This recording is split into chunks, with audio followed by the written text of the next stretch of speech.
The thing that sticks with a lot of people when they think of Chimaev is, man, terrifying. Terrifying. Like, how is anybody going to stop this guy? Chimaev has an aura around him. Everybody that speaks of him speaks the same way that I do, which is very highly. Very good reputation, very good work ethic, very good leader in the gym. Khamzat, it's crazy. Like we don't have much tape on him. Yeah. But every time we see him go in there and fight, he is just a bear trap on people. Yeah. You get what I mean? Yeah. It's just like He's just so dominant. It's full control. It's like it's no fear. It's full control. It's intensity, and it's like he's making these guys just locked up. Yeah. And so like I'm looking at all the names and I'm like, yeah, amazing fighters. Everybody in the top 15. Okay, great fighters. Yeah. But has anybody gone in there and done what he's done to their opponents, right? Where it's just like a one-sided shutout, undeniable. No, I don't see it. So right now, like he's at the top, champion. It's deserving. I don't know who can deal with that in the division. He's got this impenetrable belief that we see from very few fighters, that it's just like, I can do this. Like what? Like even said it to DC, like, and I think it was around the Usman fight. Like DC was like, "What? Are you just going to come out and like wrestle him?" I mean, he's former welterweight champ and X amount of qualifications wrestling, whatever. And Chimaev's response to DC was like, "What else am I going to do, brother? Like, this is what I do."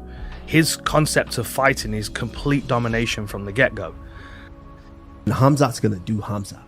Khamzat's gonna come in there. He's pedal to the metal off start. He's gonna get that takedown or try to get that takedown. Speaking of freaking takedown, we're gonna talk about that.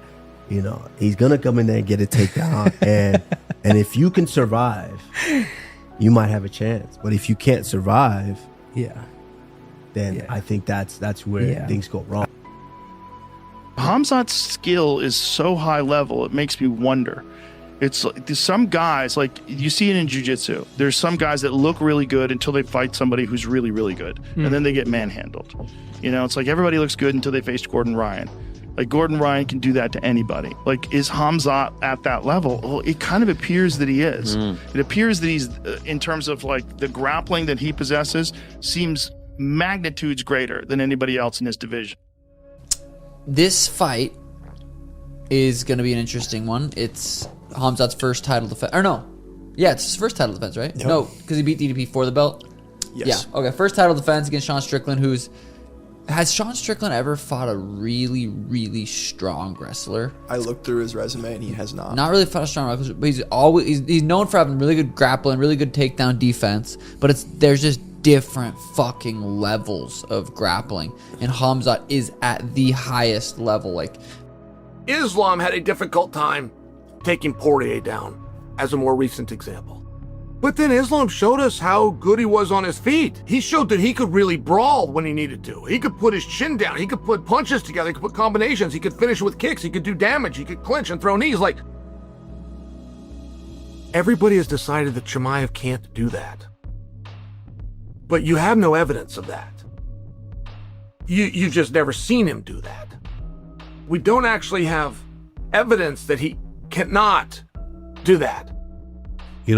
First time I saw Khamzat Chimaev, I seen him back during COVID time. Okay, during that time, I seen him at the UFC PI, and he was training with Ilir Latifi.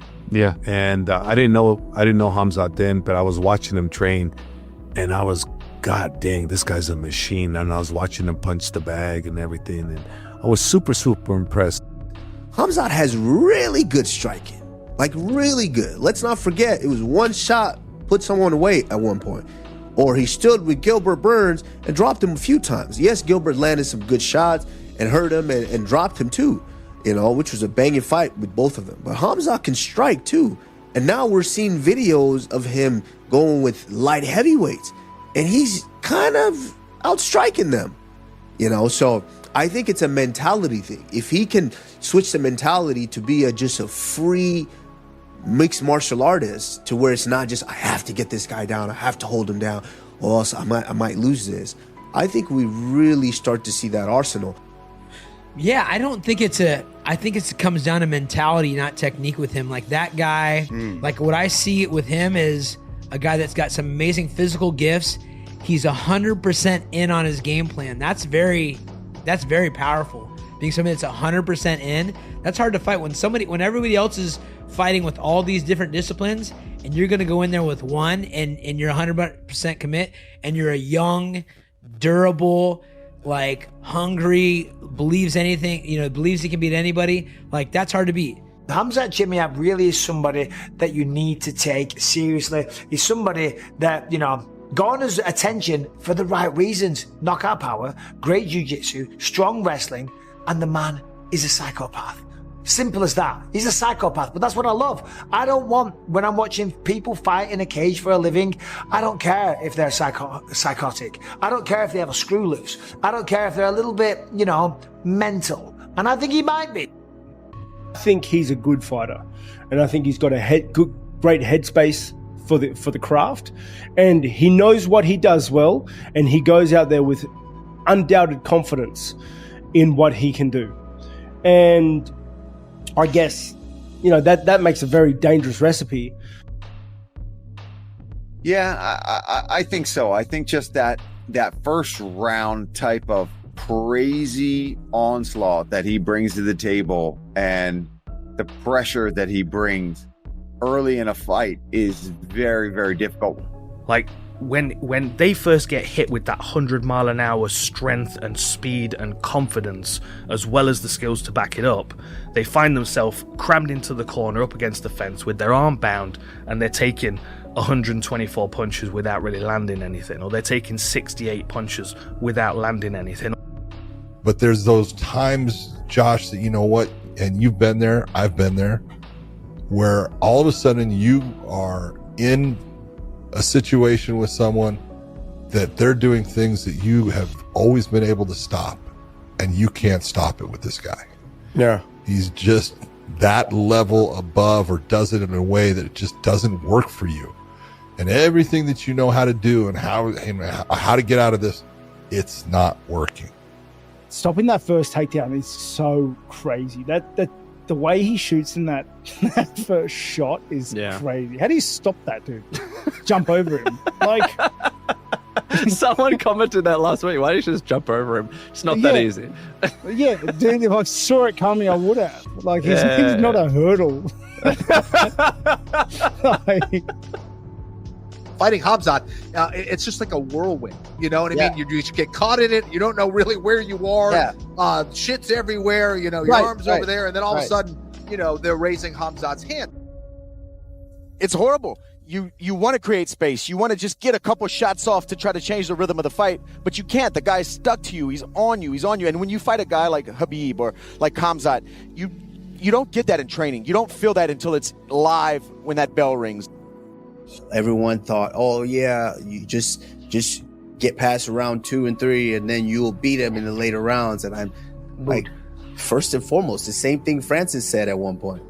Before you get to round 2, 3, and 4, you got to get past round 1. I can tell you right now, Sam Calavita is going to flip over every rock in this guy's body and genes, the way that he's made up, to make him a cardio machine. Mm-hmm. He is not going to get tired for this fight. He's doing VO2 max, altitude training, riding the bike. He's doing these crazy garage workouts with Arman. Like, I'm telling you right now, he's never worked harder in his life. And I just talked to Sam yesterday, actually, of how well he's doing. Dana White and humbly myself and many other people have been saying, Ken Flo, really since 2020, that we have absolutely no point of comparison when it comes to Khamzat Chimaev. And that is everything, just the electricity and the energy that he brings to an arena, even in a subdued nature here. He starts walking out, dude, the sports fan in me, I'm effectively freaking out. And yet I have a microphone and I have to figure this thing out, right? So saying nothing of the in-competition stuff, the ultimate competitor that we saw, he just, to me, brings so much energy to this MMA space. I'm basically seeing what Khamzat does already to his opponents, which is the ground and pound inside the guard. For me, I would be like, hey, posture up, let's work the pass. I want you to start working. Really? Absolutely, because I want to see him finish. Like, there's a point in time at a camp where it's like, hey, you know, you can do this. I know you can do this. I know you can ground and pound motherfuckers, right? But I want you, the biggest, so as I look at things, you look at what people are criticizing you for, right? And one of the things that people criticize Khamzat for is that he lays in praise. He's not looking to progress the jiu-jitsu game. He's not looking to, you know, pass guard, get the knee on belly, force the guy to turtle, force the guy to push his arms away. I want him to start finishing. The biggest fear a combat athlete has when he's in the locker room prior to the match, any sport, wrestling, judo, boxing, in this case, MMA, the biggest fear is exhaustion. It's not the outcome not going their way. And when you have somebody like Chimaev who's aware that he can get tired, he's no longer naive to the fact and simply doesn't care. He embraces it. It's scary as hell, bro. Like I said, if I was at that weight class, like, I don't know what I'm doing, bro, because nah, son.